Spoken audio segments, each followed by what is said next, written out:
Some ancient technologies remain beyond our modern ability to recreate. This video reveals 25 of these baffling inventions, challenging everything we think we know about humanity's technological timeline. You will discover a hidden history of innovation that rivals, and sometimes surpasses, our own scientific achievements. How did civilizations thousands of years ago build machines of intricate bronze gears that tracked the stars with perfect accuracy? What was the secret ingredient in Roman concrete that made it grow stronger for centuries while ours crumbles in decades?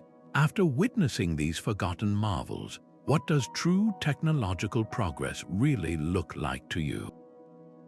From the depths of the Aegean Sea came a corroded lump of bronze and wood that would rewrite history. Discovered in a 2,000-year-old shipwreck near the island of Antikythera, this object, now known as the Antikythera Mechanism, sat in a museum for decades before anyone grasped its true significance. It was not a statue or a simple navigational tool, but an intricate astronomical calculator of staggering complexity. This was not just a calendar, it was a mechanical universe in a box, a device that could predict the movements of the sun, the moon, and the planets, and even forecast eclipses years in advance. It functioned through a mind-boggling assembly of more than 30 interlocking bronze gears, each hand cut with a precision that seems to defy its era. Modern scientists using X-ray tomography have peered inside the encrusted fragments, revealing a miniature cosmos of spinning wheels and pointers. To call it the world's first analog computer is not an exaggeration, it is a simple fact. The genius of its design lies in its mathematical harmony. The gear ratios correspond perfectly with the known cycles of the heavens, meaning its creators possessed a deep, working knowledge of astronomy and mechanical engineering that we simply did not attribute to the ancient Greeks. The central mystery is not just its existence, but its construction. How were these tiny, perfectly meshed gears manufactured without the advanced metalworking tools we take for granted? Every modern attempt to build a replica, from painstaking handmade recreations to those using computer-aided design, has stumbled upon this same fundamental problem. The craftsmanship required is so exacting that even a slight miscalculation in a single tooth would throw off the entire cosmic prediction. This was not a one-off prototype. It was a finished, housed instrument, suggesting a level of technological tradition that has been completely lost to time. Who were the masterminds behind this device, and what other mechanical wonders did they conceive that still lie hidden, waiting to be discovered? While the Greeks were mapping the cosmos with bronze gears, the Romans were literally reshaping their world with a substance that defies time itself. Modern concrete, the very backbone of our cities, is engineered to last for decades, perhaps a century with constant maintenance. Yet walk through Rome today and you stand in the shadow of structures like the Pantheon, its vast, unsupported dome having sheltered generations for nearly 2,000 years. The secret is not just in their architecture, but in the very recipe of their concrete. Our concrete is bound by Portland cement, a material that reacts with water to form a brittle matrix. Over time, this matrix cracks, allowing water and chemicals to seep in, slowly breaking it down from the inside. The Romans, however, mixed their concrete with a revolutionary ingredient, volcanic ash from the town of Pozzuoli. They combined this ash with lime and, most astonishingly, seawater. This was not a mistake, it was pure genius. When seawater percolates through Roman concrete, it triggers a long-term chemical reaction. The mixture slowly grows rare, interlocking crystals of a mineral called aluminous tobermorite.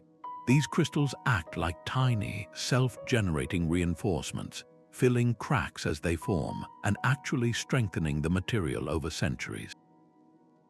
Modern scientists, using advanced tools like electron microscopes, have only recently witnessed this self-healing process in action. Every attempt to perfectly replicate the formula, however, has fallen short. We can identify the ingredients, but we cannot seem to recreate the specific conditions and the precise sequence of mixing that the Romans mastered. Their concrete was not just a static material. It was a living, breathing chemistry set that grew more resilient with each passing wave, each winter storm. What other foundational knowledge have we lost, leaving our own modern world built on a comparatively fragile foundation? Moving from the monumental resilience of Roman concrete, another ancient marvel was forged not for grand structures but for the edge of a blade. Damascus steel swords are the stuff of myth, legendary weapons said to be so sharp they could cleave a silk scarf drifting in the air or slice through a rival knight sword. Their surface was a mesmerizing landscape of flowing, watery patterns, a signature that announced a blade of unparalleled quality. This was not merely decorative. That beautiful pattern was the visible fingerprint of a microscopic structure that modern science is still working to fully decipher. The secret began with a specific type of raw material, a high-carbon steel ingot known as wood steel, which was imported from India and Sri Lanka. Blacksmiths in the Middle East then subjected this steel to an elaborate and precisely controlled process of heating, hammering, and slow cooling. It was this unique forging ritual that unlocked the steel's hidden potential. For centuries, the true nature of that potential remained a mystery. Then, researchers examined slivers of ancient blades under powerful electron microscopes. They were astonished to find structures that should not have existed with the technology of the time. The steel contained carbon nanotubes, incredibly strong cylindrical molecules, intertwined with ultra-hard wires of a carbide mineral called cementite. This nanoscale architecture acted like a natural composite material, giving the blade its legendary combination of a razor-sharp edge that resisted chipping and a surprising flexibility. The knowledge of how to consistently create this structure, however, vanished in the 18th century. The exact sources of the original iron ore, the specific temperature cycles of the forge, and the secrets of the cooling process were lost. Today, blacksmiths and metallurgists can create blades with a distinctive wavy pattern, a visual echo of the past. Yet these modern recreations consistently lack the phenomenal mechanical properties of the originals. They may look the part, but they cannot perform the legendary feats. This leaves us with a profound question about the nature of craftsmanship. Was the creation of true Damascus steel not just a recipe, but an art form, a deeply intuitive process passed from master to apprentice, a secret that died with its last practitioners? The legendary blades of Damascus were forged in fire, but the Byzantine Empire wielded a fire of its own, one that seemed to possess a malevolent life. Greek fire was a terror weapon unlike any other, a liquid flame that could not be quenched by water. In naval battles, it was a decisive advantage, launched from bronze siphons onto enemy ships, where it would cling to wood and sails and burn with an unearthly intensity, even as it floated on the sea itself. Historical accounts describe the sheer horror it inspired, a fire that seemed to chase men across the decks, defying all attempts to put it out. Water only made it rage more fiercely. The secret of its composition was the Byzantine Empire's most closely guarded state secret, known only to a handful of individuals, perhaps even just the reigning emperor and a single family of chemists. They took the formula to their grave. Modern chemists have long speculated about its ingredients, proposing mixtures of crude petroleum, pine resin, and quicklime, a substance that ignites upon contact with water. Yet every laboratory reconstruction, while producing a fearsome flame, fails to fully match the terrifying behavior described in ancient texts. none have successfully recreated a substance that adheres so tenaciously, burns so persistently on water, and is so utterly resistant to being doused. The true recipe was a form of ancient chemical warfare so effective that its loss represents a complete severing of a technological lineage.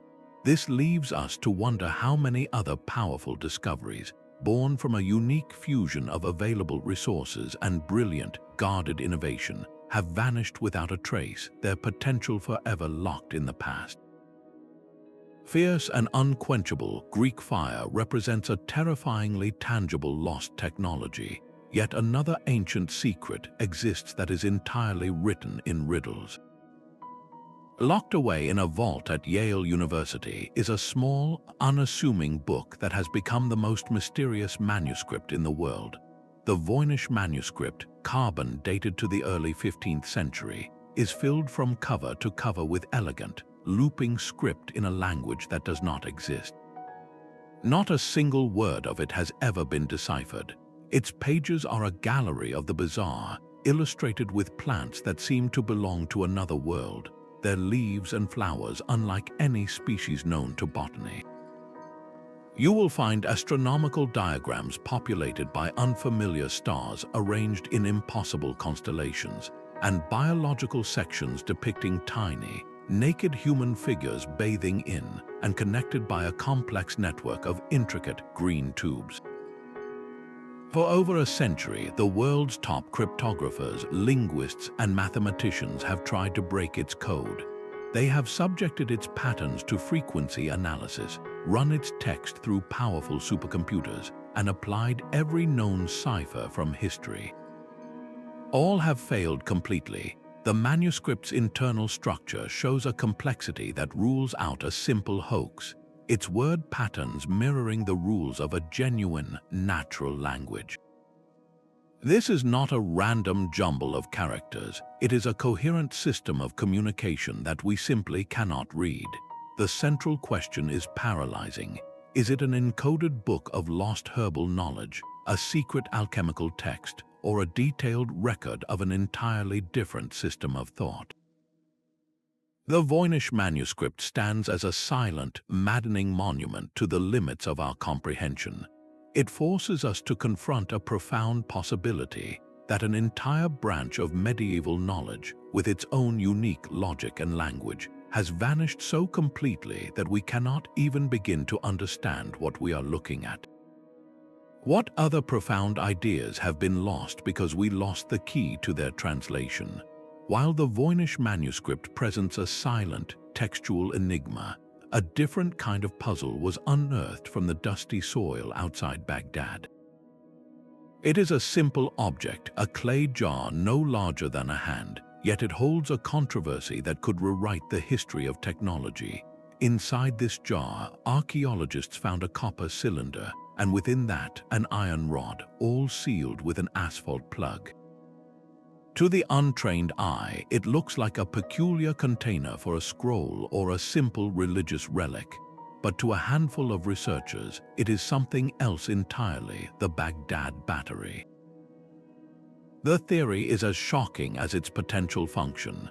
If this jar were filled with an acidic liquid, something as common as vinegar or grape juice, the chemical reaction between the iron rod and the copper cylinder would generate a small but measurable electrical charge.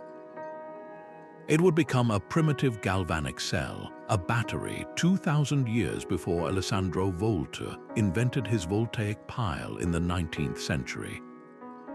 Modern scientists have built exact replicas, and the experiment works, producing around 1 volt of electricity, enough to create a faint tingle or, as some have demonstrated, to electroplate a thin layer of gold onto a small silver object. This is where the mystery ignites. Was this its true purpose, a tool for ancient artisans to gild jewelry with an unseen force? Or was it something else entirely, perhaps a storage vessel for sacred scrolls where the metal components were merely decorative and the electrical effect a complete accident? The debate rages because no written records or diagrams survive to explain its use. The implications, however, are staggering. It challenges the very timeline of human discovery, suggesting that the fundamental principles of electricity were not just theoretical curiosities but potentially applied technologies in the ancient world. If this was indeed a battery, what was it powering?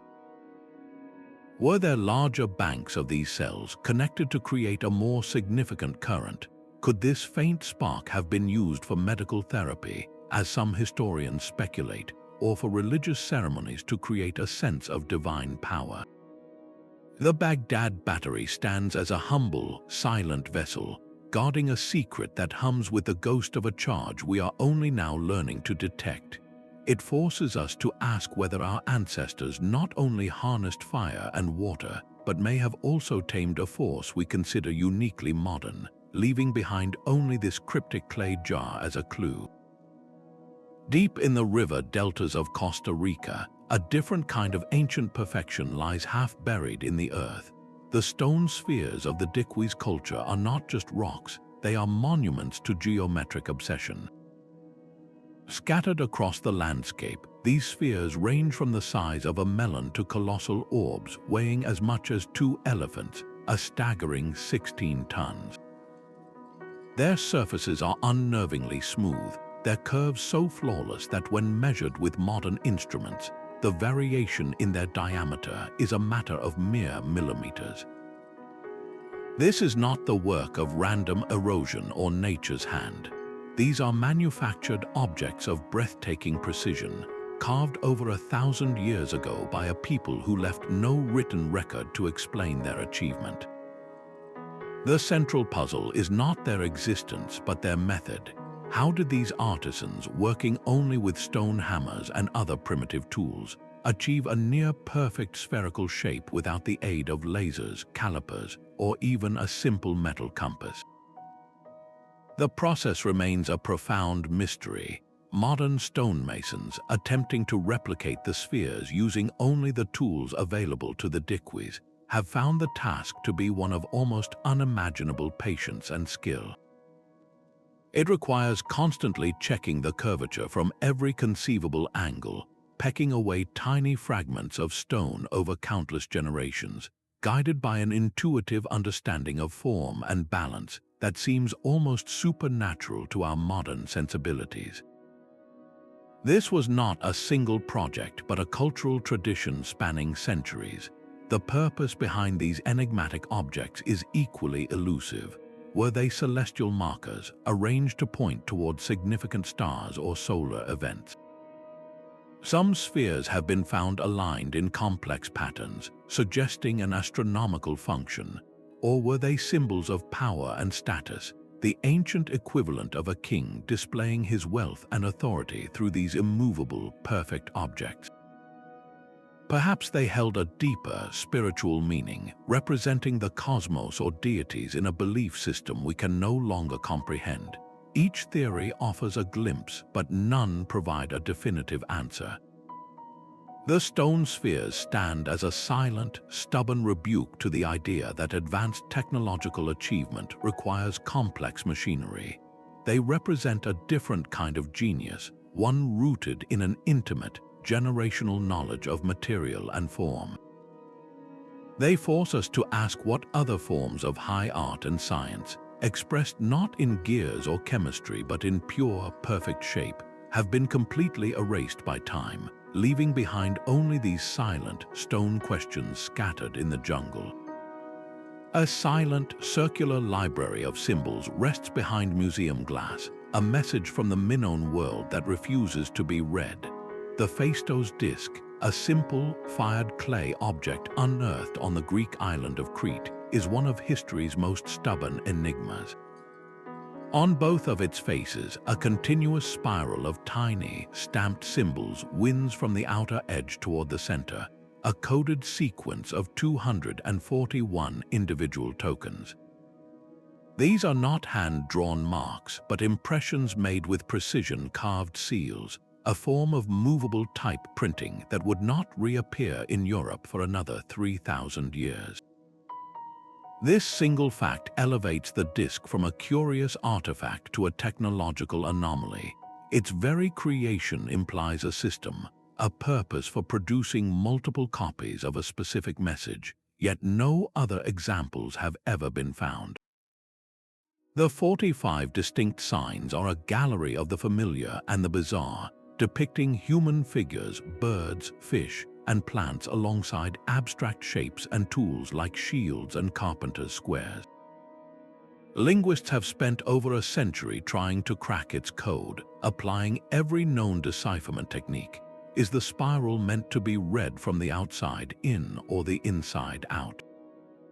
Does it represent a hymn to a forgotten goddess, a legal treaty, or perhaps a sophisticated calendar?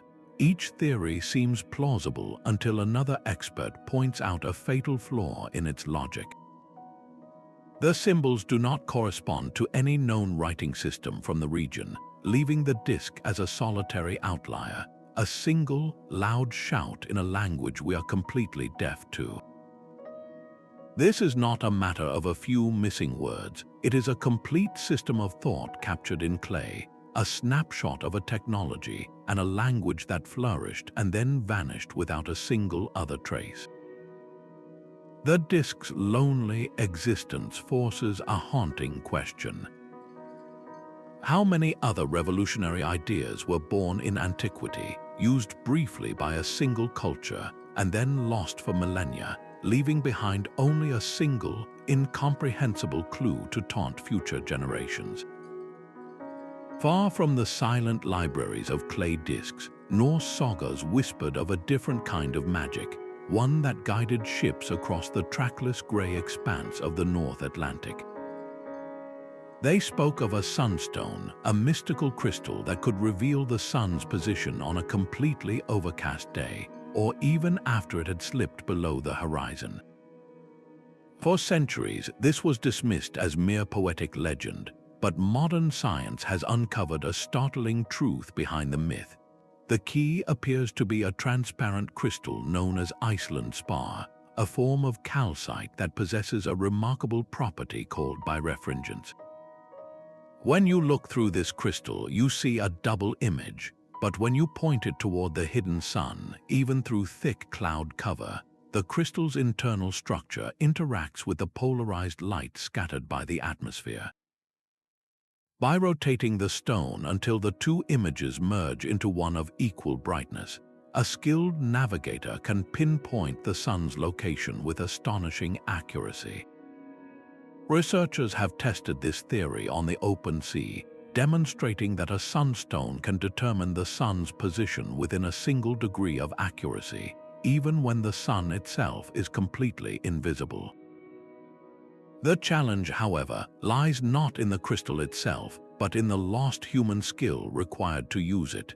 The technique is incredibly subtle, dependent on the viewer's ability to perceive minute shifts in light intensity and color through the crystal.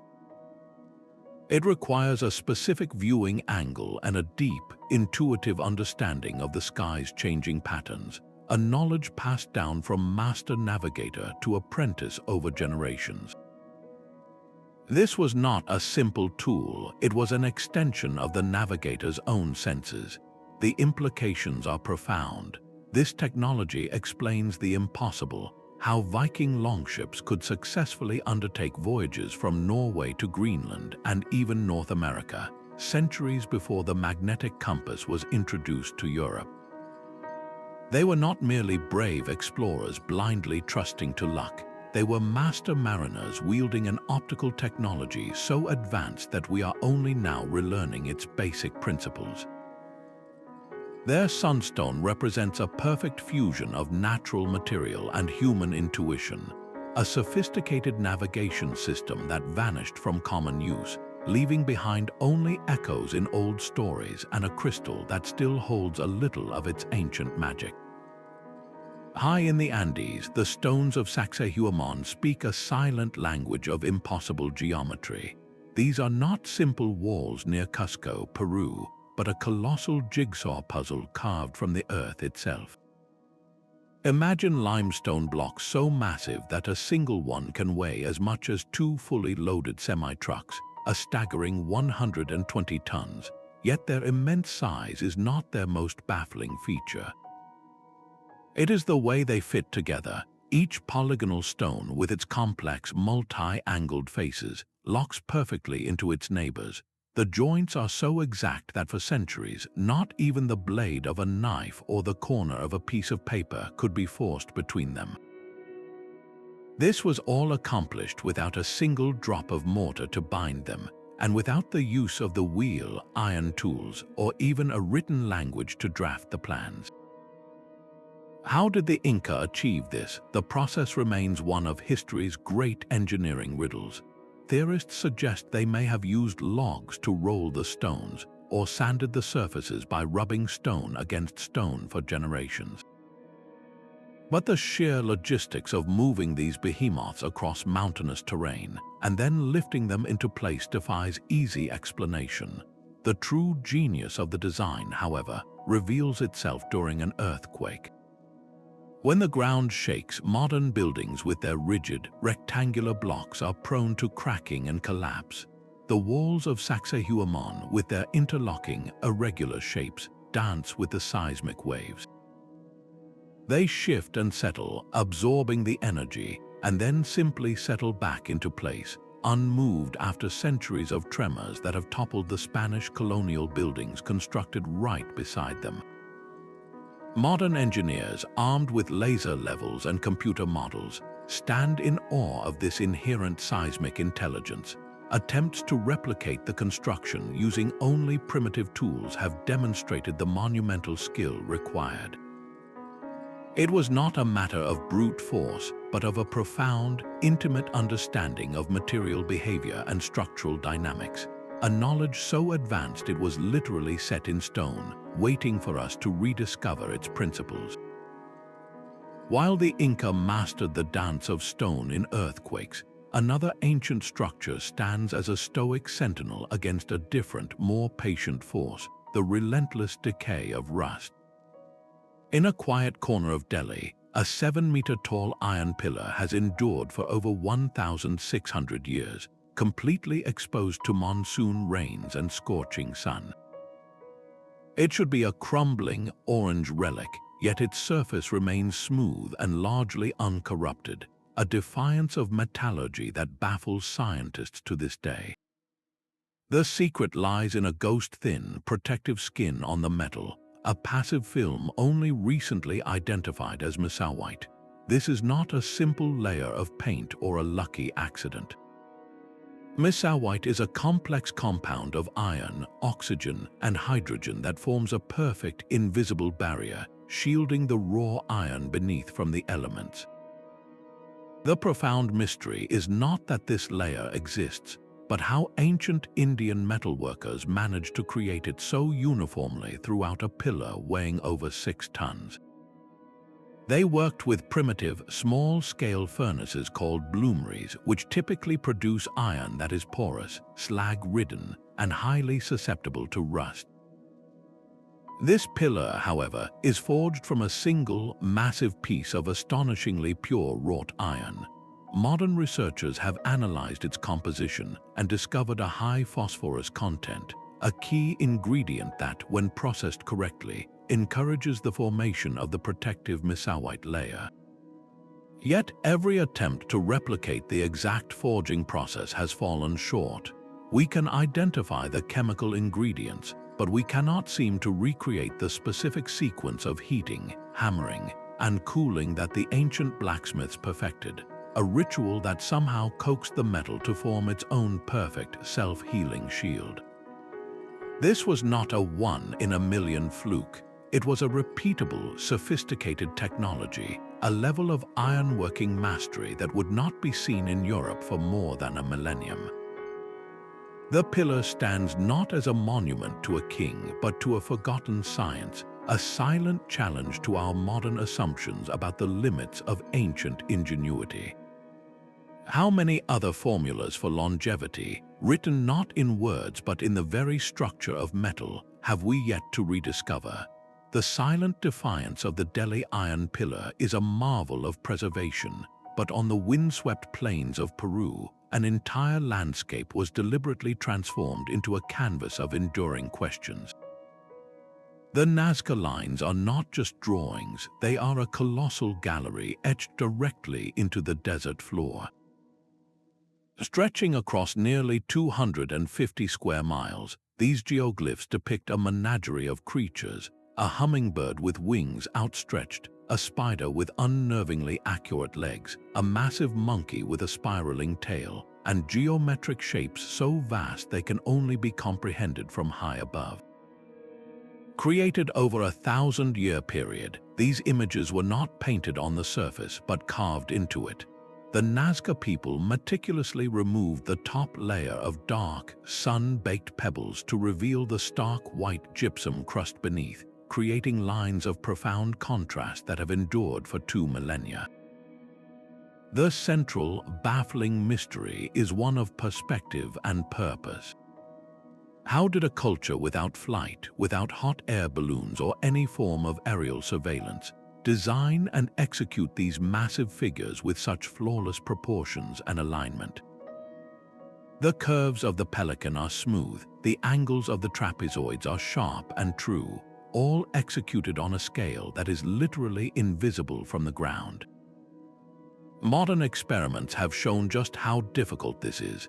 Teams attempting to recreate even a single, straight Nazca line using only simple stakes and ropes found it nearly impossible to maintain a perfect bearing across miles of uneven terrain, let alone replicate the complex, continuous curves of a giant condor. This suggests the Nazca possessed a form of advanced surveying mathematics that we have yet to fully understand, a way of translating a small-scale model into a giant earthwork with breathtaking accuracy. Their purpose is an equally profound puzzle. Were they ritual pathways walked by priests during sacred ceremonies? Did they function as a giant astronomical calendar, their alignments pointing to celestial events on the horizon? Or, most intriguingly, were they messages intended not for humans, but for gods they believed resided in the sky above? The very fact that these lines have survived for so long reveals another layer of their genius. The Nazca understood their environment intimately. They chose a plateau with a unique microclimate, where the lack of rain and the steady wind sweeping across the desert prevented the dark stones from settling back over the exposed white ground. The lines are not just art, they are a perfect adaptation to a specific set of geological and meteorological conditions. They stand as a monumental paradox, a breathtaking artistic achievement created by a people who could never have seen their own work in its entirety. This forces us to reconsider the very nature of creation and faith, and what it means to build something not for your own eyes, but for an audience you can only imagine. Deep within the crypts of an Egyptian temple, stone walls tell a story that looks unnervingly modern. At the Temple of Hathor in Dendera, strange reliefs carved 2,000 years ago depict scenes that seem to defy their era. They show massive, elongated objects reminiscent of giant glass bulbs. Inside each bulb, a snake stretches the entire length, its body held rigid. This serpentine form is supported by a pillar that looks strikingly like a high-voltage insulator, and from the base of the device, a cable runs to a box upon which a baboon god sits. To the modern eye, the composition is startlingly familiar. It looks exactly like an ancient light bulb. Mainstream archaeology offers a symbolic interpretation, explaining that the scene represents a cosmic creation myth, with the snake symbolizing the sun god emerging from a lotus flower, a symbol of rebirth. The cable is interpreted as a stylized lotus stem, and the entire tableau is a spiritual allegory. Yet, this explanation fails to satisfy everyone. The visual parallels to electrical technology are simply too compelling to ignore. The bulb-like shape, the filament-like snake, the insulating pillar, and the connecting cable all align with the components of a Crookes tube, an early type of electrical light. Could this be a case of symbolic art accidentally mirroring a technology that would not be invented for millennia, or is it something more? Modern experimenters have taken the idea into the laboratory. Using only materials available to the ancient Egyptians, such as copper, bronze, and jars filled with different chemicals, they have constructed devices based on the Dendera carvings. Some experiments have shown that with the right setup, a charge could be generated to create a brief, glowing arc of light. Others propose that filling a sealed vessel with certain glowing gases could produce a sustained luminescence. While these experiments are not conclusive proof, they demonstrate a tantalizing possibility that the carvings could represent a functional, albeit lost, technological principle. The true meaning of the Dendera reliefs remains locked in a tug-of-war between two worlds, the world of ancient spiritual symbolism and the world of applied science. This is the core of the challenge when interpreting the past. We are forced to view these artifacts through our own technological lens, a perspective that may be completely alien to the artists who carved them. Were the priests of Dendera encoding a profound spiritual truth about the light of the gods, or were they leaving behind a literal blueprint for a technology they actually possessed? The stone offers no easy answer, only a silent, glowing question in the dark. Isolated in the vast expanse of the Pacific Ocean, Easter Island stands as a monument to one of humanity's most staggering acts of will. The Moai, those brooding stone giants with their impassive gazes, are far more than sculptures. They are a profound engineering puzzle carved from volcanic rock. The Rapa Nui people, a small population with finite resources, achieved the impossible, quarrying, carving, and then transporting nearly 900 of these statues, some towering over 30 feet tall and weighing more than 80 tons across miles of rugged terrain. The central mystery is not just their artistic vision, but the sheer physics of the operation. How do you move a mass equivalent to 2 fully loaded dump trucks without wheels, without metal tools, and without large animals to pull them? The quarry at the Rono-Raraku volcano is a haunting landscape of half-finished giants, revealing the first step of the process. Using only hand-held stone picks, artisans painstakingly carved the Moai directly from the volcanic tuff, a relatively soft rock. They would undercut the statue, leaving just a spine of stone attached to the bedrock, and then finally sever that connection, readying the colossus for its journey. But the journey itself is the true enigma. Oral traditions of the islanders spoke of the statues walking to their ceremonial platforms, called ahu. For centuries, this was dismissed as pure myth.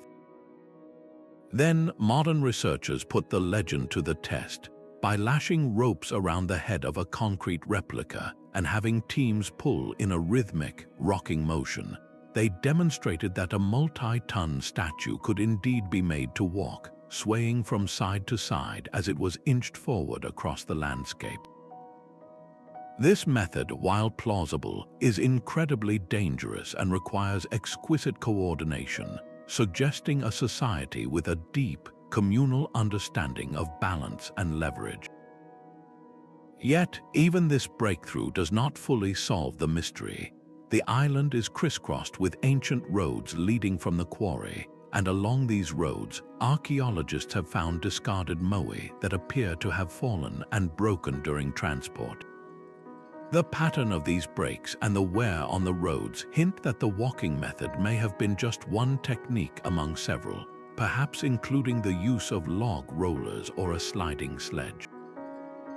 Each method presents its own set of problems, from the immense friction of sliding to the logistical nightmare of sourcing enough timber on an increasingly deforested island.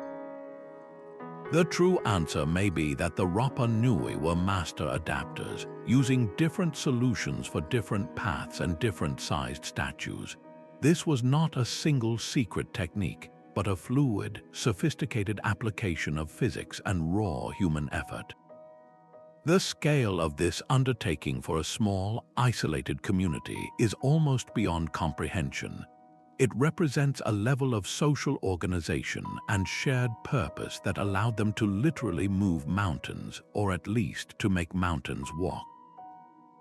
The silent Moai, then, are not just monuments to ancestors. They are testaments to the incredible things humans can achieve when a whole community moves in perfect, rhythmic harmony toward a single, monumental goal. The same hands that carved the mysterious Dendera reliefs also left behind a more subtle, yet equally baffling, signature in the very stone they worked.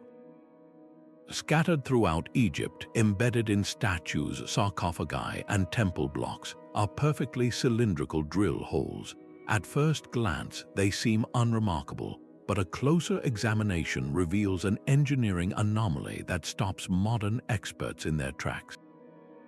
These holes, bored into impossibly hard materials like granite and diorite, bear spiral grooves that are deep, perfectly concentric, and unnervingly uniform.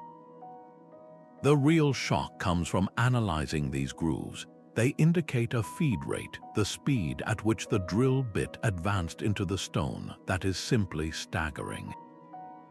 For the drill to have bitten so deeply and evenly into such resilient rock with each rotation, it would have had to bear down with a force and speed that seems impossible for the era's presumed technology, simple copper tubes aided by sand and water. Modern engineers have run the calculations, and the results are humbling. To achieve an identical feed rate in granite today would require a power drill fitted with a diamond-tipped bit, applying several tons of pressure. Yet experiments with reconstructed copper drills, even when using the hardest quartz sand as an abrasive, produce a pathetic, slow grinding. The copper wears away faster than the stone, and the resulting grooves are shallow and irregular, a far cry from the clean, deep spirals left by the ancient artisans. This discrepancy points to a profound manufacturing mystery. The consistency of these drill holes across centuries of Egyptian artifacts suggests this was not a rare, one-off feat, but a standardized, efficient process. It implies the Egyptians possessed a lost drilling technology, a method that gave their tools a fearsome, almost hydraulic bite into solid rock. Were they using a different, unknown abrasive that was vastly more effective than sand?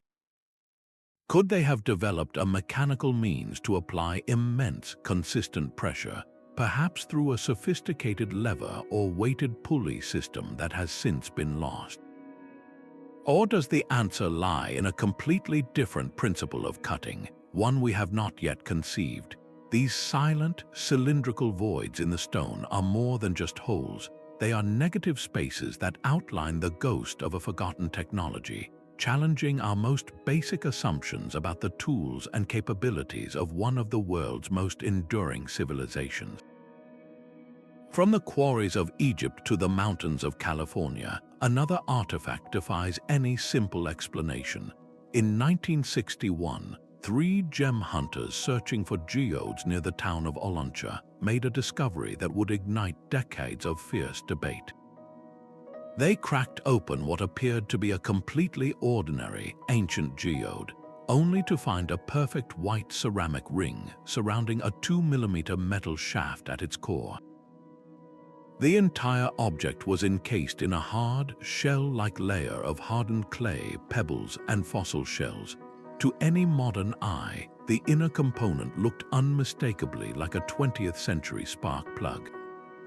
The immediate and obvious question was how a piece of modern machinery could possibly be found sealed inside a stone that, by all geological measures, should have taken hundreds of thousands of years to form.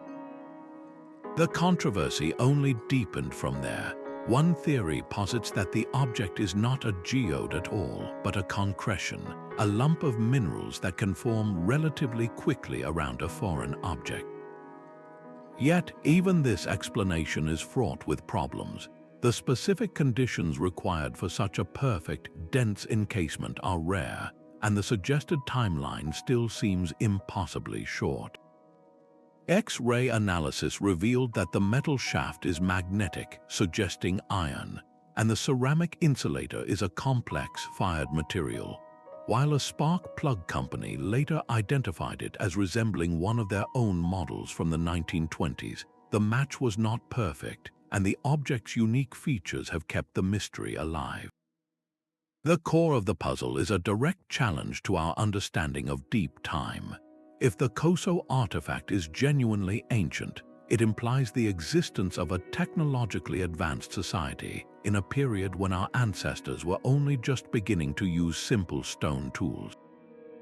This possibility is so radical that most scientists dismiss it outright, favoring the idea that it is a modern object somehow incorporated into a natural matrix. But the inconclusive nature of all modern analyses means that no one can say for certain. This single, strange object forces us to confront the uncomfortable gaps in our knowledge. It asks us how we would even recognize evidence of a lost, advanced civilization if we found it. Would we dismiss it as an anomaly, or would we have the courage to reconsider everything we think we know about the long, winding path of human innovation? High on the desolate slopes of Mount Baigong in China, a collection of strange iron pipes pushes directly from the solid rock. These are not modern debris or forgotten mining equipment. They are the Baigong pipes, a network of metallic conduits of varying diameters, some as thin as a toothpick and others wide enough to walk through, all seamlessly embedded in stone that geologists have dated to millions of years old. Their presence in this remote, uninhabitable landscape is a profound anomaly. There is no record of any civilization, no ruins of a factory or settlement, nothing to explain why these manufactured objects exist here. The pipes themselves are the only evidence, and they tell a confusing story.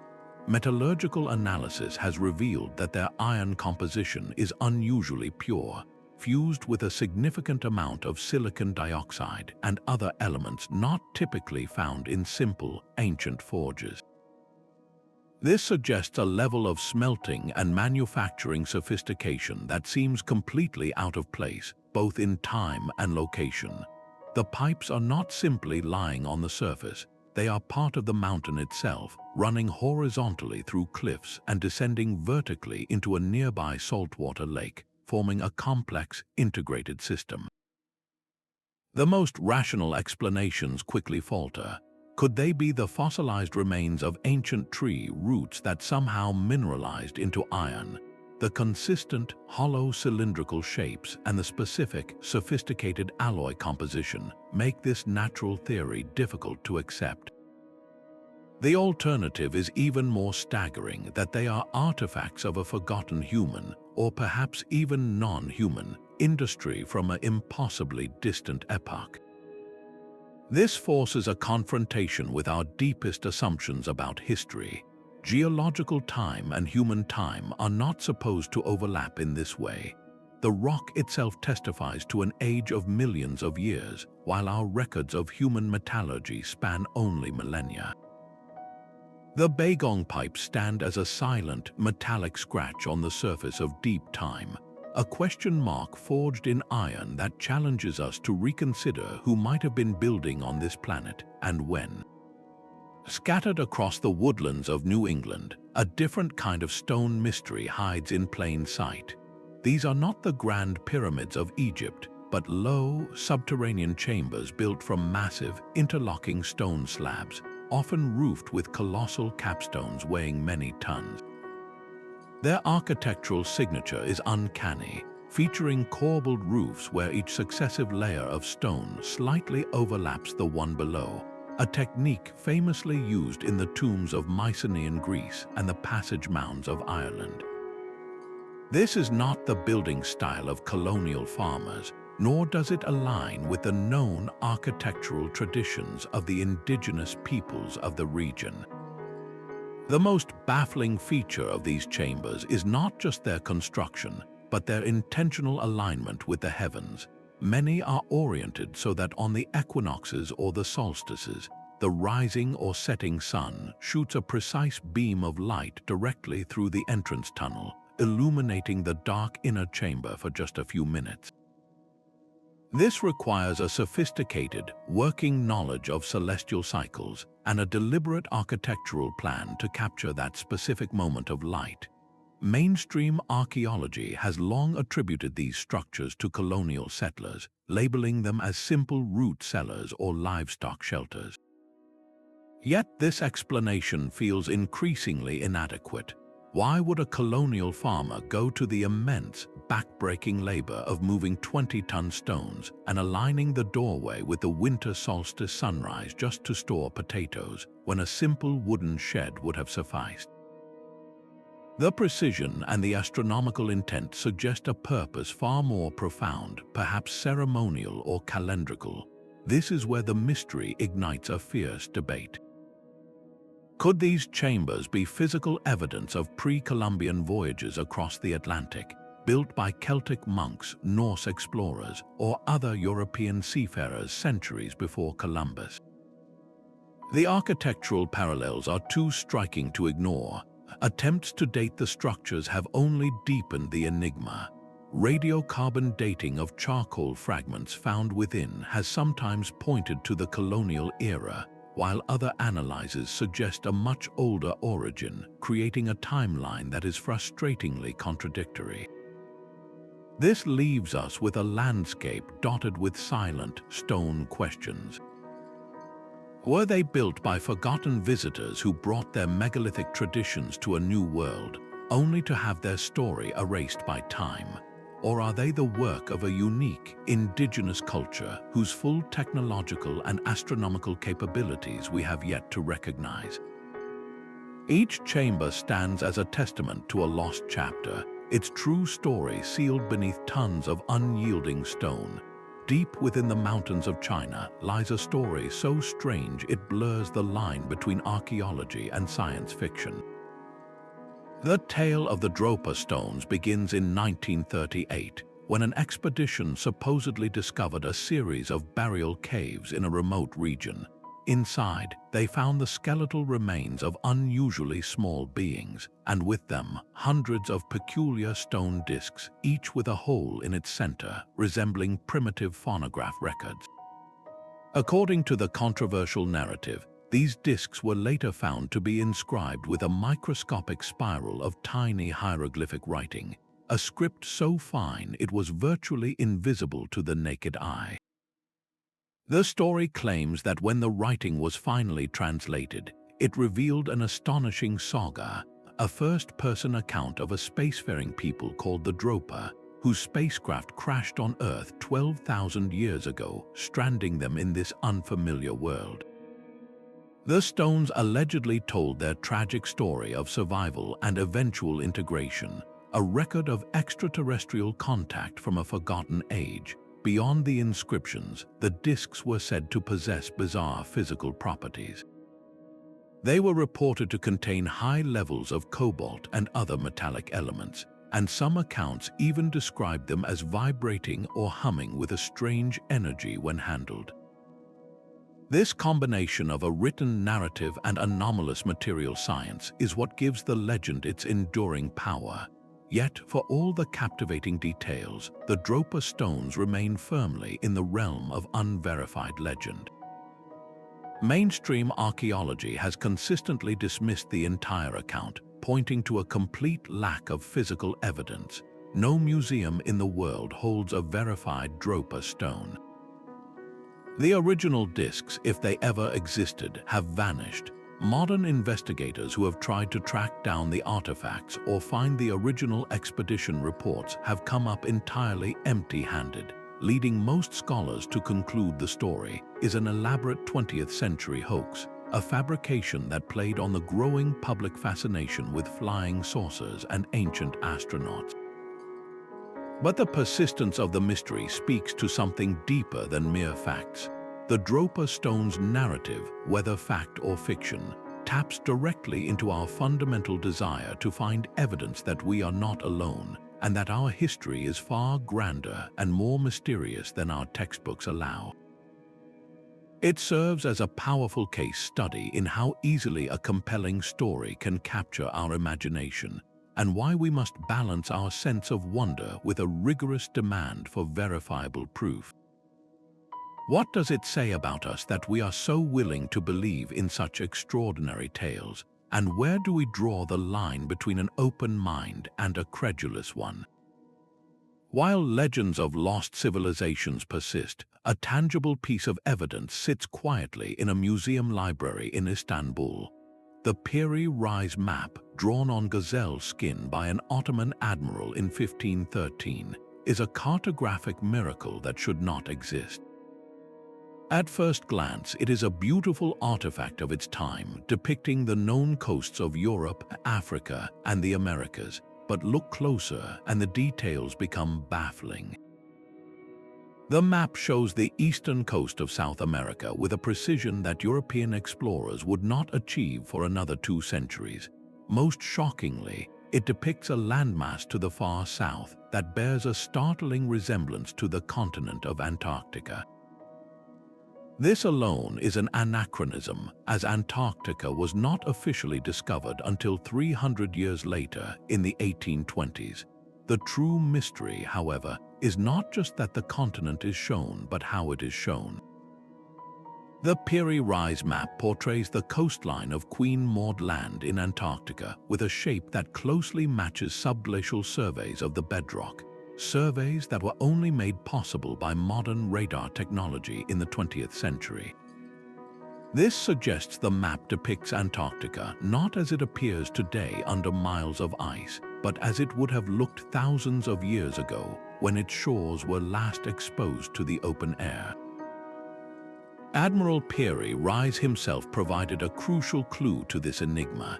In his own notes, he stated plainly that his world map was a compilation drawn from about 20 older source charts, some of which dated back to the Library of Alexandria and the time of Alexander the Great. He was not the original surveyor, he was merely the last curator of a much older, lost geography. This admission transforms the map from a curiosity into a potential relic, a copy of knowledge from a forgotten age of exploration. Modern scholars have tried to explain away these accuracies as lucky guesses, misidentified coastlines, or the results of speculative fantasy. Yet the geographical correlations are too specific, too mathematically aligned with reality to be dismissed so easily. The contours of the landmasses require a level of spherical trigonometry and an understanding of longitude that was formerly beyond the capabilities of 16th century navigators. So how did ancient mariners from a time before recorded history manage to chart a continent that would be buried under ice for millennia? The Piri Reis map offers no answers, only a silent ink challenge. It forces us to consider a world where advanced seafaring cultures circled the globe, mapping its every contour, only to vanish so completely that their greatest achievement survived only as a faded whisper on a single piece of stretched animal skin. That same ghost of lost knowledge haunts the sands of Giza, where the Great Pyramid stands as a monument to a mystery written in stone.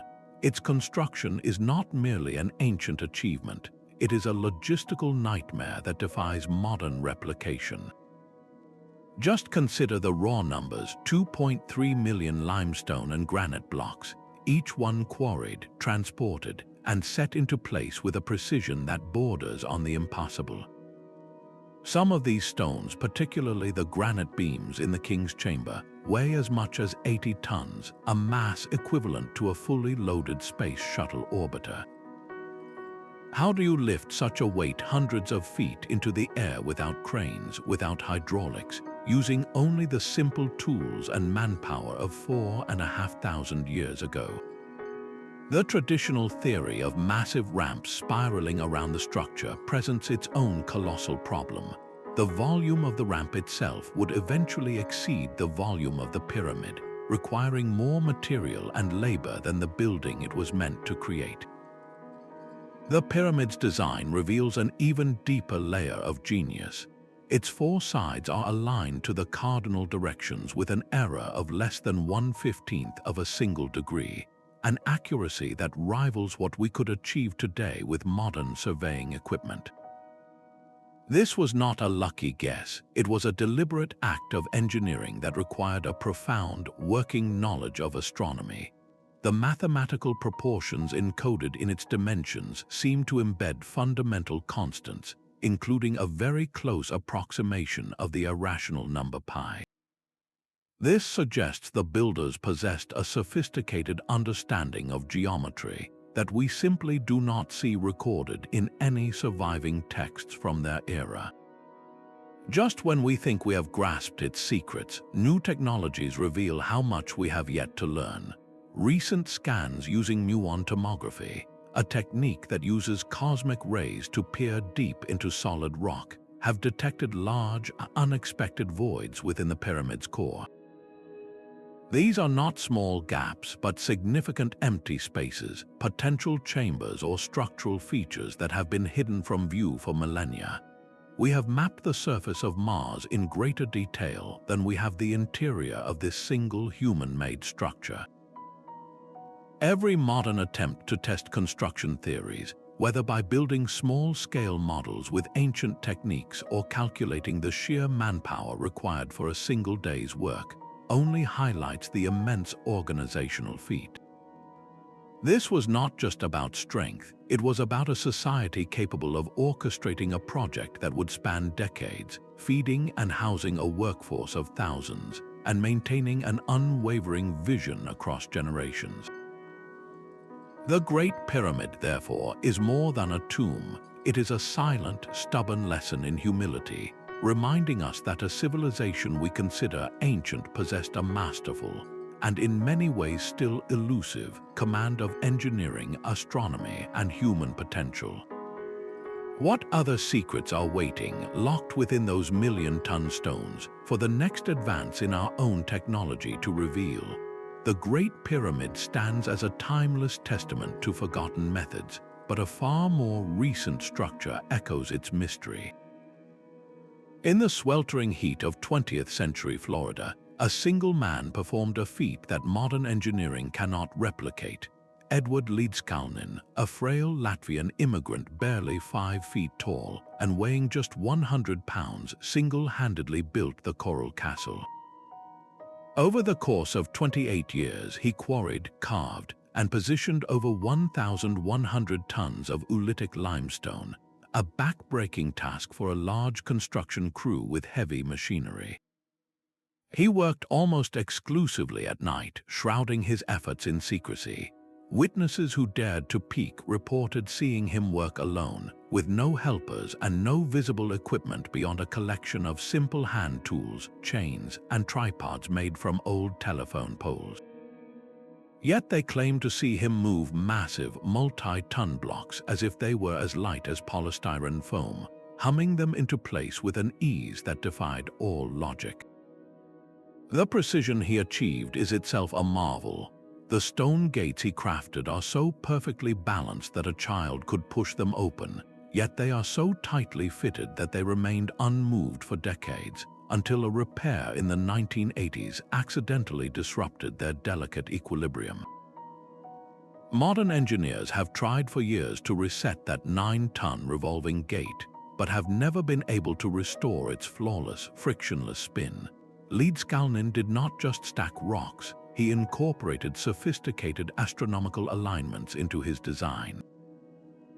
A 22-ton obelisk points directly to the North Star, and other features are precisely situated to track the solstices.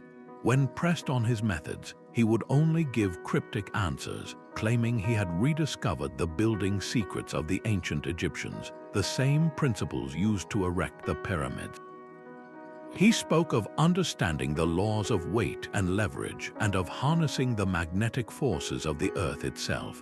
He died in 1951, taking his actual techniques with him, leaving behind only his incredible stone garden and a locked toolbox that, when opened, contained nothing but ordinary, simple implements. The coral castle is not a relic from a distant, unverifiable past.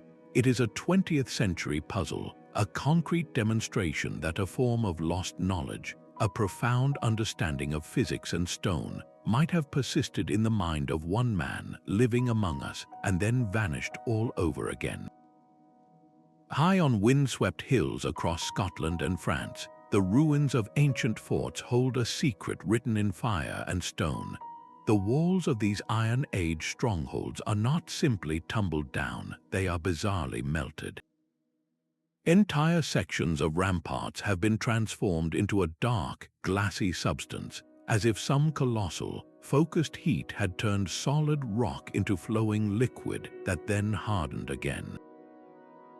This process is called vitrification, and it is a thermal mystery that defies easy explanation. The temperatures required to fuse granite and other hard stones into glass are staggering, consistently reaching around 1,100 degrees Celsius. An ordinary campfire, even a large one, burns at maybe half that heat. To achieve vitrification, you would need a sustained, roaring inferno, a blaze so intense and so controlled that it could literally melt a fortress wall. The immediate question is how, and more perplexingly, why. Was this a deliberate act of defense? Some theorists suggest that the inhabitants may have intentionally set these fires to strengthen their walls, turning the outer layers into a single, fused, and harder shell to deter attackers. Yet this seems counterintuitive, as the process would have weakened the structural integrity of the wall while the fire raged, creating a catastrophic vulnerability during the siege itself. Perhaps it was the opposite, a devastating weapon used by besiegers to literally melt the defenses of their enemies. But no historical accounts from the era describe such a fearsome capability. Modern experiments have only deepened the puzzle. Researchers have tried to replicate the vitrification using only the materials available at the time, piling massive amounts of wood and brush against stone walls and setting them ablaze. The results are consistently disappointing. The fires, while impressive, fail to generate or sustain the necessary heat for long enough to do more than blacken the stone's surface. The wood burns away long before the rock begins to soften, leaving the core of the wall completely untouched. This failure points to a lost technique, a method of fire mastery that we no longer understand. Perhaps they used a specific type of fuel or an accelerant derived from local minerals that created a chemical fire far hotter than any natural blaze. The sheer consistency of the phenomenon is its own kind of clue. Dozens of these vitrified forts are scattered across a wide geographic area, built by different cultures separated by centuries. This was not a one-off event or a localized accident. It suggests a piece of knowledge, a shared technological secret for generating immense heat that was discovered, used, and then somehow forgotten across Iron Age Europe. These silent, glass-strewn ruins stand as a stark reminder that even something as fundamental as fire might have held secrets our ancestors understood, but that we are only now beginning to glimpse through the ghostly, vitrified evidence they left behind. While the vitrified forts of Europe stand as monuments to a forgotten mastery of fire, on the other side of the world, an entire landscape was transformed by a different kind of precision. The Sajama lines of Bolivia form the largest network of geoglyphs on Earth, a breathtaking web of thousands of perfectly straight paths carved into the high desert. These are not the figurative drawings of Nazca, but a colossal exercise in pure geometry, covering an area nearly 7 times larger than their more famous Peruvian cousins. Imagine standing at the edge of one of these lines, a trench scraped clean of dark surface pebbles to reveal the pale earth beneath. It stretches before you, an unwavering mark as straight as a laser beam, marching across the vast, open plain, climbing up the gentle slopes of foothills and disappearing over the horizon. The sheer scale of the project is almost incomprehensible. These lines run for distances of up to 20 kilometers, more than 12 miles, and they maintain their arrow-straight trajectory across every type of terrain the harsh Altiplano has to offer. They cross flat, arid pans, ascend and descend rolling hills, and cut through shallow valleys without a single detectable waver. This is not the work of chance or casual footpaths worn over time. This is the result of a deliberate, monumental act of surveying. The creators, from a culture that flourished over 3,000 years ago, possessed an uncanny ability to project a straight line across a curved and uneven world. How did they achieve such flawless alignment without theodolite's GPS, or even a simple magnetic compass? Modern surveyors, attempting to recreate the feat using only presumed ancient tools like long ropes and sighting stakes, have found it nearly impossible. Over a short distance, it is manageable, but over 20 kilometers of varied topography, the smallest error in initial alignment compounds dramatically. A miscalculation of just a single degree at the starting point would see the line veer off course by hundreds of meters by its end. The Sajama lines show no such drift. Their persistence reveals a sophisticated and completely lost method for long-distance terrestrial measurement. The purpose behind this immense labor remains one of archaeology's great silent questions. Were these sacred pathways pilgrimage routes leading to a holy mountain or shrine? The lines do converge in certain areas, suggesting focal points of spiritual significance. Or were they a colossal astronomical calendar etched into the earth itself, their alignments marking the rising and setting of the sun, moon, or specific stars on the distant horizon? Perhaps they served a more practical purpose, delineating territories or acting as guideways for trade across the immense, featureless landscape. Each theory feels both plausible and incomplete when faced with the staggering physical reality of the lines. They represent a different kind of ancient genius, one not expressed in towering pyramids or intricate mechanisms, but in the simple, profound power of a straight line drawn on a continental scale. This network forces us to reconsider the very nature of engineering. It demonstrates that advanced knowledge can be written not in stone or metal, but directly onto the skin of the earth, a testament to a people who saw the land as a canvas for their precision and their purpose. Perhaps the most skyward-reaching of all ancient enigmas are the persistent legends of flight. Long before the Wright brothers left the ground, cultures across the world recorded stories of vehicles that soared through the air with technological sophistication. The Indian Vedas, texts dating back thousands of years, do not speak of vague magical carpets, but of precise machines called vimanas. These accounts describe them in startling detail, mentioning elaborate propulsion systems, energy sources that sound almost nuclear, and advanced metallurgical specifications for their construction. They were said to maneuver through the sky, travel vast distances, and even engage in aerial battles. Across the world and in a completely different cultural context, the biblical prophet Ezekiel gives a first-person account of a vision that reads less like a dream and more like an engineer's report. He describes a great cloud with fire, a wheel within a wheel rimmed with eyes, and a throne above a crystal firmament, all accompanied by the roar of great waters and the sound of a vast army. When viewed through a modern lens, the description bears an uncanny resemblance to a complex aircraft, with its landing gear, rotating structures, and powerful engines. The sheer consistency of such technically detailed accounts from isolated civilizations presents a profound puzzle. How do we explain these parallel narratives of advanced aerial technology, emerging from eras we believe were dominated by the chariot and the sailing ship? Mainstream scholarship has a clear and logical answer, interpreting these texts as powerful symbolic literature, rich with spiritual metaphor. Ezekiel's vision is understood as a profound encounter with the divine, its bizarre imagery representing celestial order and God's majesty, not physical machinery. The Vimanas are seen as mythological symbols of power and spiritual transcendence. This interpretation is solid, rational, and fits within our established historical framework. Yet, the nagging question for some researchers is the specificity of the mechanics described.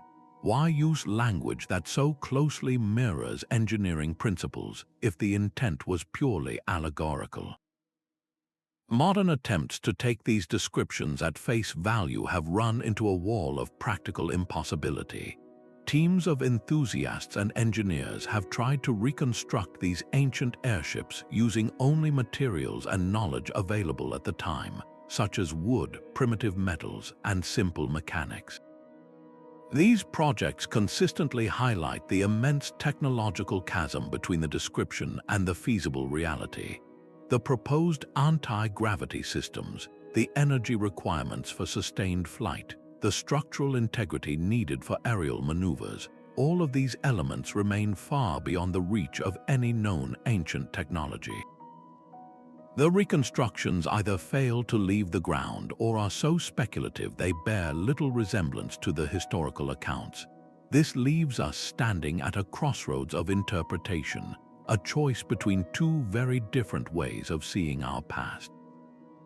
On one side, we have the compelling and well-established view that these are masterworks of human imagination, using the language of their time to describe the indescribable. On the other, a fringe but persistent theory suggests they could be distorted memories of a lost, advanced technology, or even visitors from elsewhere, their advanced craft interpreted through a primitive worldview. The true nature of these ancient airship mysteries may never be settled by physical evidence. They exist in the ambiguous realm of the text, challenging not what we can build, but what we are willing to believe about the journey of human invention and the hidden chapters in our long-forgotten history. The disappearance of these marvels was never a simple accident of time. To understand how entire libraries of knowledge could simply vanish, we must look at the fragile threads that once carried technology from one generation to the next.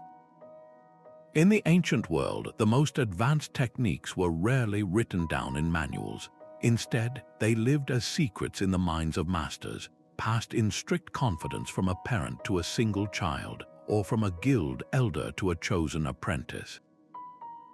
This oral tradition was a double-edged sword. It preserved quality and control, but it created a single point of failure for the entire knowledge system. A single plague sweeping through a city, a war that decimated a specific family of artisans, or the collapse of a royal court that sponsored them could sever that thread forever. The recipe for Greek fire did not just fade away. It was concentrated in so few people that their sudden demise erased it from history in an instant. The materials themselves could also become ghosts. The legendary wood steel required a specific type of iron ore with unique trace impurities, sourced from mines in India. When political upheaval or the shifting sands of trade made that ore inaccessible, the entire chain of production, from mine to finished blade, collapsed. No amount of skill could compensate for the missing ingredient. There is also the darker side of technological loss, the deliberate act of suppression. A ruling class fearing a disruptive invention, or a religious authority viewing a new technology as blasphemous, could actively work to stamp it out. The knowledge was not lost, it was murdered. This intermittent pulse of progress reveals a humbling truth about human history. Our march forward is not a straight, inevitable line upward. It is a story of brilliant flashes in the dark, followed by long periods of forgetting. A society might master the principles of gearwork and create the Antikythera Mechanism, only for that knowledge to die with its creators, forcing a future civilization to reinvent the wheel centuries later. This pattern challenges our modern assumption that newer always means more advanced. It suggests that our technological heritage is not a secure vault, but a flickering candle in a vast, windy history. Each of these lost wonders asks us the same unsettling question.